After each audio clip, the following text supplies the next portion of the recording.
계속해서 우리 무한공항 참사에 대해서 살펴보도록 합니다.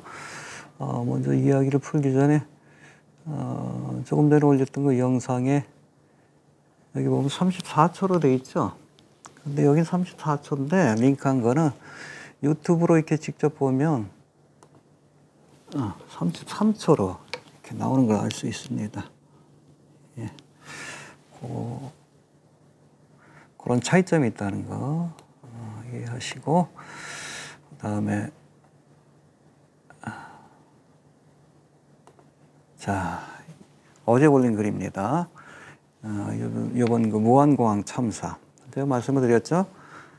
바다에서 세월호 사건, 그 다음에 땅에서 이태원 참사, 그리고 이번에는 하늘에서 무한공항 참사. 세 번의 참사가 있었는데, 이 사탄 숭배자들은 보통 어떤 인신제사라든지 어떤 리추얼을 할 때 꼭 세 번을 한다고 합니다. 첫 번째, 두 번째, 세 번째. 여기에 맞춰져야지 저들의 리추얼이 완성되는 것으로 이렇게 본다고 이렇게 하는데, 제가 보기엔 이번 세월호하고 이태원하고 무한공항까지 어찌 보면 저들이 대한민국에 원하는 그런 계획들, 리추얼의 계획들이 이것으로 이렇게 완성된 것이 아닌가라는 생각도 좀 듭니다. 자꾸 이게 무한공항 참사가 일어나니까 여당이나 야당이나 정치적으로 이걸 자꾸 이용하려고 하는데 아니에요. 이건 여당, 야당의 문제가 아닙니다. 공중의 원수자 분자인 지금 루시퍼 숭배자들, 세계 정부주의자라고 하는 거. 그런 이들은 다 여당에도 있고 야당에도 있어요. 자꾸 이거 정쟁의 제목으로 삼으면 안 됩니다. 우리 기독교인들 입장에서는 영적인 싸움의 대상이다. 저들의 궁극적인 목표가 바로 이 땅에 루시퍼가 섬기는, 루시퍼의 대리인인 적그리스도가 통치하는 나라를 세우는 거기 때문에 영적인 싸움의 관점에서 우리가 살펴봐야 합니다. 자꾸 이걸 그 음모론으로 이끌어가지고 자기들에게 유리한 것들만 그렇게 홍보하려고 하는, 이건 좀 잘못된 태도라고 저는 이렇게 봅니다. 잠깐 한번 봅시다. 예배를 준비하는 주일 아침에 123 계엄 사태처럼 현실감이 느껴지지 않는 뉴스 속보가 올라와 이건 또 무슨 일인가 하는 생각과 함께 이번 사고에 희생된 분들의 안타까운 소식을 들으며 하루를 먹먹하게 보내야 했다. 참 우울하더라고요. 123 계엄부터 시작해가지고 12월의 마지막까지 이렇게 공항 참사라는 참사에 관한 소식을 듣게 되니까 참 막막하다, 먹먹하다는 그런 마음을 좀 떨쳐버리기 힘들었습니다. 자, 2001년 미국의 9.12 사태처럼 이 비행기가 벽에 부딪혀 충돌한 뒤 화염에 휩싸이는 그러한 장면을 우리가 보게 됐는데, 뭐 뒤에 다루겠지만 사실 그 벽만 아니었어도 그렇게 많은 사람들이 죽지는 않았을 것이다라고 얘기를 합니다. 어떤 그러한 장면들을 우리가 보면서, 대한민국 우리 국민들이 보면서 이 트라우마가 우리 비보를 접한 유족들뿐 아니라 대한민국 사회 전체에 오래도록 남게 될 것이라는 생각을 하게 되었습니다. 뭐 세월호 사건도 그렇잖아요. 생중계됐잖아요. 그 모습들. 이태원 참사도 그렇고 이번에 무한공항 참사도 이 트라우마가 오래 갑니다. 이걸 통해서 좀 두려움에 사로잡히게 하는 것이 사실은 루시퍼 숭배자들의 이런 참사를 기획하는 저들의 또 다른 목적이기도 합니다. 아무튼 이것이 혹시나 그림자 정부가 치밀하게 기획한 한국판 9.11 사태가 아닐까 하는 의구심을 지울 수 없었는데, 이후로 계속 제보들이 올라왔어요. 재미난 게 뭐냐면 사실은 세월호 사건 때는 저 혼자, 벌써 10년 전이죠. 이것이 그림자 정부가 행한 일이다라는 흔적들을 저 혼자 찾아다녔어요. 그리고 재작년에 일어난 2022년 10월 달에 일어난 뭔가 이태원 참사 같은 경우에는 그때도 좀 제보가 들어왔어요. 근데 이번에 이 무주공항인가요? 무한공항이죠. 자꾸 무주라고 하는데 무한공항 이 참사 때는 너무 많은 사람들이 제보를 해주셔요. 그래서 제가 찾지 않고 제보된 내용들만, 신뢰할 수 있는 내용들만 감추려서 그렇게 글을 좀 올렸습니다. 여기에 올리지 못한 것들도 있으니까 그거는 여기 제가 링크를 해드릴 테니까 그 댓글에 보면은 아주 잘 정리해 놓은 그런 내용들이 있으니까 그걸 좀 참조해 주시길 바랍니다. 일단 한번 좀 내용들 한번 간략하게 살펴봅시다. 저희 9.12 사태 때 생중계됐잖아요. 이 비행기가 쌍둥이 빌딩에 부딪혀가지고 건물에 불이 나고 무너지는 모습을 봤는데 이번에 똑같잖아요. 무안공항에서 옹벽에 부딪혀가지고 전소되는 모습 우리가 좀 지켜봤습니다. 2명 빼놓고는 꼬리에 있던 2명 승무원 빼놓고는 다 참사를 피하지 못했는데 좀 그래요. 참. 자, 제보된 내용들 한번 봅시다. 랜딩 기어는 왜 내려오지 않았을까? 이건 뉴스에서 계속 전문가들이 얘기하는 거예요. 이번 사고의 직접적인 원인이 버드 스트라이크라 할지라도 재 충돌이라 할지라도 그래서 뭐 음모론 쪽에서는 뭐 드론이 아닌가라는 뭐 이렇게 주장하는 사람도 있는데 여튼 버드 스트라이킹이라 할지라도 제가 스트라이킹 친 것이라 할지라도 이로 인해서 3중으로 작동 장치를 갖춘 뭐 4중이라고도 합니다.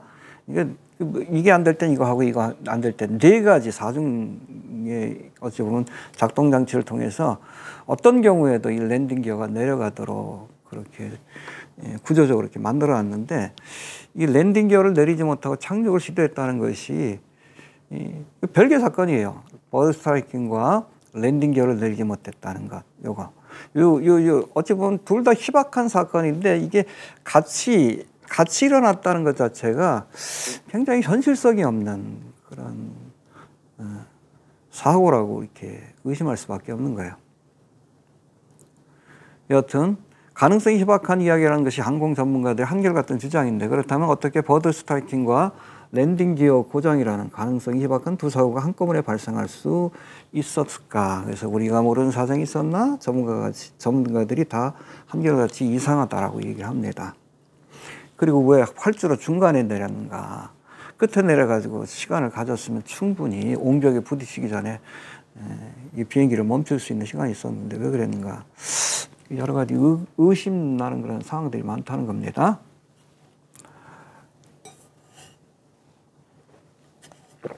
그래서 윤석열 정부 들어서 일어난 또 다른 대형 참사인 이태원 참사. 이것도 뭐 666에 맞춰져 있죠. 2020년 10월 29일. 그리고 이번 무안공항 참사일은 정확히 이 이태원 참사 792일째 되는 날이라고 합니다. 미묘하죠? 봅시다. 자, 2024년 12월 19일. 우리 이태원 참사가 일어난 2022년 10월 29일. 792일이라는 시간 간격이 있는데 이걸 더해보면 7 더하기 9 더하기 2는 18이라는 숫자가 나오죠. 666. 그렇죠? 이태원 참사에도 666. 그 전에 세월호 참사에도 666. 이번 참사에도 666이라는 그런 수비학이 동원됐다는 것을 우리가 확인할 수 있다는 거예요. 자, 세 번째. 이태원 참사일인 2022년 10월 29일은 아이돌 그룹 뉴진스의 100일 기념일이기도 했는데 이때 뉴진스 멤버들은 관 모양의 검정색 리본과 검정색 촛불이 장식된 케이크를 가지고 기념 행사를 했는데 그날 밤 이태원 참사가 발생하였다. 이거 뭐 지난 그 동영상에서 제가 소개한 겁니다. 예, 관 모양의 케이크죠. 묘하죠. 자, 이번 무안공항 참사 한 달 전에도 뉴진스가 이 프로그램을 보여줬다면 이번에는 바로 한 달 전에 2024년 11월 29일에 우리 악동 뮤지션의 이찬혁이 청룡영화제에서 이상한 퍼포먼스를 했어요. 장례식 희망이라는 노래를 부르면서 일종의 데스 리추얼을 했는데 이 11월 29일 이 데스 리추얼을 보여준 지 정확하게 한 달 만에 12월 29일에 179명이 희생되는 무안공항 참사가 일어났습니다. 뭐 때문에? 버드 스트라이크. 뭘 쓰고 있어요? 새 모양이잖아요. 흑사병 의사 가면이라고 하는데 오컬트 의식이죠. 새 모양이 왜 가면을 쓰고 나와? 응? 그렇잖아요. 여자도 새 모양의 가면을 쓰고 버드 스트라이킹 하니? 그걸 보여주는 장면 같지 않아요? 응? 그리고 관에다가 뭐 자기 발표한 뭐 앨범 이름이라고도 하는데 에러. 마치 비행기에 에러가 나가지고, 그렇죠? 비행기가 고장 나가지고서 버드 스트라이킹을 당해가지고 많은 사람들이 죽는 듯한. 참 찜찜하지 않습니까? 우연이라고 그러기엔 좀 너무 좀 소름 돋지 않아요? 응? 네, 버드 스트라이크. 미리 보여준 것이 아닌가 의심이 든다는 거예요. 자, 또 날짜를 나열해 보면 이태원 참사가 10월 29일, 물론 2022년이긴 하지만 10월 29일, 그렇죠? 그리고 이찬혁의 데스 리추얼이 11월 29일, 한 달 간격인데 다 29일입니다. 그리고 우한공항 참사가 12월 29일. 희한하죠? 10월 29일, 11월 29일, 12월 29일. 그래서 이 세 달, 10월하고 11월하고 12월, 이런 이 세 달을 이렇게 합치면 33이라는 숫자가 나와요. 마스터 숫자죠. 뭐 지난 동영상에서 또 설명했지만. 프로에서 33도. 33이라는 숫자가 나오고 또 29일이라는 날짜도 2 더하기 9 하면 10일이죠.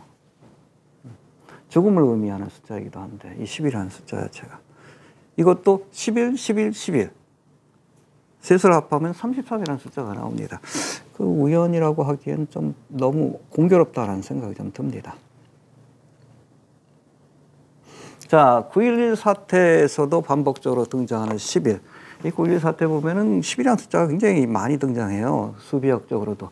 이 9.11 보세요. 9.11, 11일. 10이라는 숫자. 그리고 요 9.11이라는 단어, 그 숫자 전체를 다 더해도 10이라는 숫자가 나와요.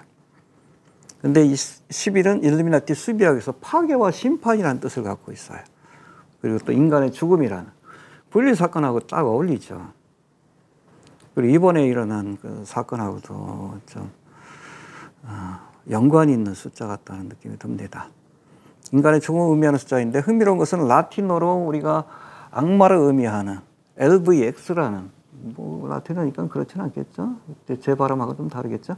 LVX인데 이것이 10이라는 숫자와 연관되어 있다. 그래서 라틴어 L은 50을 상징하고 V는 5를 상징하고 그리고 X는 10을 상징하는데 이 세 개를 다 더하면 일루미나티 수비학으로 65라는 숫자가 나오는데 이거는 6 더하기 5 해서 또 11이라는 숫자로 귀결된다. 미묘하죠. 그리고 네 번째, 이번 사고기에 제조항공인데 그 시리얼 넘버가 뭡니까? 7C2216이라고 되어 있어요. 여기 나오는 숫자를 우리가 더해 봅시다. 7 더하기 2 더하기 2 더하기 1 더하기 6. 18이라는 숫자가 나오잖아요. 또 666이 또 등장하죠. 아주 참 그래요. 집착한다는 게 느껴집니다. 그런가 하면 여러분 오징어 게임이 지난 12월 26일 날 오징어 게임 2죠. 공개를 했는데 사실은 여러분 이 오징어 게임 여기 뭐 일루미나티 상징이 많이 나와요. 오징어 게임을 뭐 바포에 가면을 쓰고 있는 뭔가 좀 그림자 정부의 여인 같은 사람들이 지켜보는 마치 로마 시대 때 검투사의 그 싸움을 지켜보는 듯한 그런 장면들이 연출되는데 이 오징어 게임 자체가 여러분 하나의 인신제사를 소재로 한 드라마다라고 보시면 돼요. 이건 오징어 게임 2 제가 보지는 않았지만 여기에도 많은 일루미나티의 그런 상징들과 어젠더가 좀 등장한다고 합니다. 언젠가 좀 다뤄볼 기회가 있으면 좀 다뤄보겠습니다. 근데 12월 26일 날 개봉했죠. 공개되고 그리고 나서 사흘 뒤에 3이라는 숫자가 나오죠. 오징어 게임. 이거 자체가 여러분 인신제사 아닙니까? 사람, 죽은 사람을 끌고 가는. 뒤에는 관이잖아요. 게임은 아직 끝나지 않았다. 본격적인 여러분 살육, 인신제사는 7년 대관란 때 벌어지게 될 거예요. 그때 짐승을 경배하지 않고 짐승의 표를 받지 않는 사람들은 오징어 게임처럼 이렇게 아주 끔찍하게 살육을 당하고 그렇게 단두대에서 무기 잘리는 그런 일들을 경험하게 될 겁니다. 그 전에 휴가 되시길 바랍니다. 자, 그래서 일루미나티 수비학에서 3은 왕권을 의미합니다. 우리 기독교에도 삼위일체 하나님을 믿죠. 성부, 성자, 성령.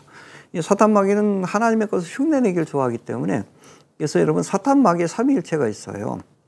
바로 우리 바벨론 시대의 니므롯, 세미라미스, 담무스, 혹은 여러분 이집트 시대의 오시리스, 라라고도 합니다. 그리고 이시스, 호루스, 엄마, 아빠, 아들. 예. 요거는 삼위일체라고 하는데, 이 셋이 합쳐져서 이 사탄의 왕국을 만들어낸다는 것이 저들의 믿음인데, 이 3이라는 숫자가 그거하고 연결된 것 같다는 생각이 좀 듭니다.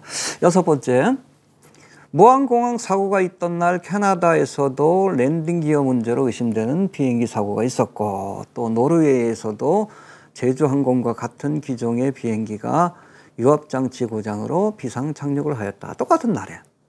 그렇죠? 여기도 3이라는 숫자가 등장하죠. 자, 그리고 7번째. 정부에서 이 무한공항 참사가 일어나고 나니까 정부에서 애도기간을 선포했는데, 뭐라고 선포했습니까? 애도기간을 1월 4일, 24일까지 7일간 지속한다. 발표를 했어요. 자, 1월 4일, 24시까지 7일간.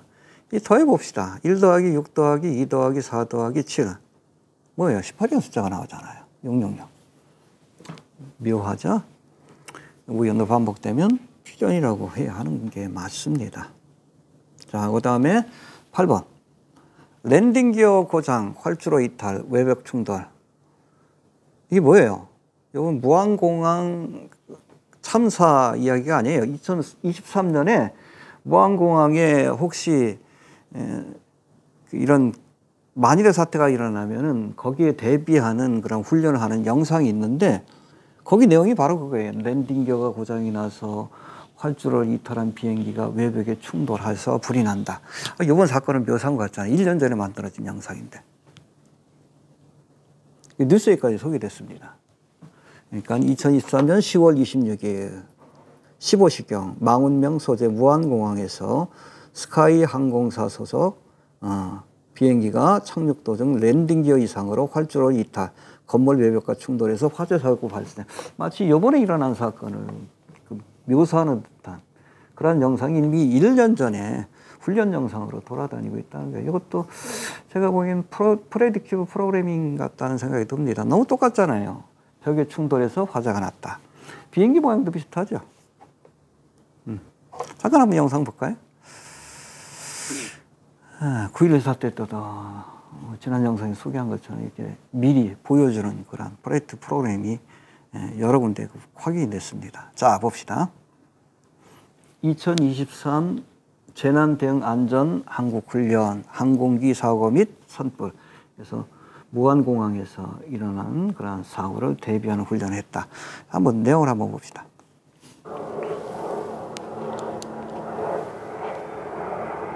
비행기가 날라오죠?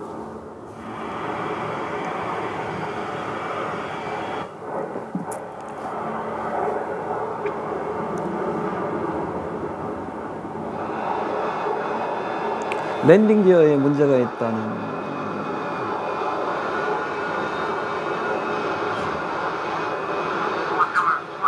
관제탑에다가 랜딩 기어에 문제가 있다는 그런 보고를 합니다. 이번 사고가 너무 비슷하잖아요. 충돌해서 화재 사고가 발생했다. 이번 사건하고 너무 비슷하잖아요. 그렇죠? 뉴스에까지 지금 다뤄지고 있습니다. 자, 9번째. 무한공항 여객기 추락사고 제보자. 아까도 설명드린 것처럼 누구예요? 신해철. 그리고 카톡 제보자는 마왕입니다. 마왕 신해철. 그 영상에는 뭐라고 합니까? 이 마왕 신해철이 곧 뵙죠. 뭐라고 해요? 곧 만나자. 그런 멘트를 날리는 것이 영상 말미에 나오는 것으로 볼 수 있습니다. 그리고 마지막으로 활주로 끝에 있어서는 안 될 콘크리트 벽. 이건 모든 전문가들이 그렇게 얘기를 해요. 이 콘크리트 벽만 없었으면 이렇게 많은 사람들이 희생되지 않았을 것이다. 왜 거기다 벽을 설치했을까? 누가 설치했을까? 여기 왜 콘크리트 벽이 있죠? 그렇죠? 전문가들이 얘기하는 거예요. 있어서는 안 될 구조물이에요. 이게 없었으면 그렇게 많은 사람이 희생되지 않았을 것이다. 거기 있는 분들 모두가 살 수도 있었을 것이다. 누가 거기다 콘크리트 벽을 설치했는지 이건 좀 밝혀져야 한다고 봅니다. 여하튼 의문은 꼬리를 물지만 명확한 해답을 찾을 수 없는 이상한 사건이 반복되는 이 사건이 바로 무한 참사라고 봅니다. 어둠의 세력들이 득세하고 있는 말세지말이라는 것을 다시 한번 확인하게 되는데, 예수님이 뭐라고 했습니까? 감람산 강화에서 난리와 난리의 소문을 듣겠으나 너희는 삼가 두려워 말라. 이런 일이 있어야 하되 끝은 아직 아니니라. 민족이 민족을, 나라가 나라를 대적하여 일어나겠고, 우리나라도 지금 뭐 내란 상태잖아요. 아직 해결되지 않았는데 처처에 기근과 지진이 있으리니, 그래서 이런 재앙의 소식들이 있으리니 우리 무한참사 같은, 그러나 이 모든 것이 재난의 시작이다. 끝이 아니에요. 이제 시작이다. 벌스페인이라고 하는데, 본격적인 재앙이 시작되기 전에 주님 앞에 우리가 부름받을 수 있기 위해서 늘 깨어있기를 좀 부탁을 좀 드립니다.